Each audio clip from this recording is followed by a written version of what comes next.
etc. Mais chaque pays a sa situation. Cette Convention européenne des droits de l'homme a été faite à un moment où on avait quelques dizaines de milliers de réfugiés politiques qui venaient essentiellement de l'Europe de l'Est communiste. Oui. C'est-à-dire, en clair, c'était des Européens. J'en dirai pas plus. Voilà.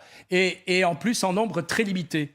Aujourd'hui, la mondialisation, malheureusement, du malheur fait qu'on peut accueillir des réfugiés qui viennent d'Afghanistan ou d'ailleurs et qui, pardonnez-moi, ne représentent pas le même nombre, pas le même danger, pas la même civilisation et donc forcément pas la même intégration possible. Donc vous considérez, Monsieur Mariani, que l'excellent accueil que nous avons, nous Français, mais pas que nous, réservé aux Ukrainiens qui fuyaient la guerre, eh ben, c'est tout à fait légitime. Et en revanche, que les Éthiopiens, les Soudanais et les Afghans soient beaucoup moins bien accueillis, ça c'est normal aussi.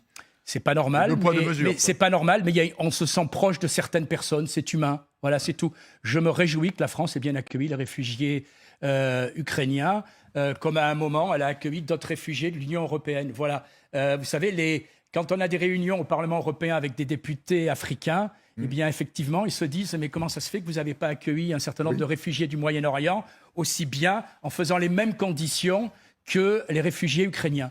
Voilà, il y a un moment où les bons sentiments sont universels, mais la réalité, par moment, est claire. On se sent plus proche des gens avec qui on partage beaucoup plus de choses.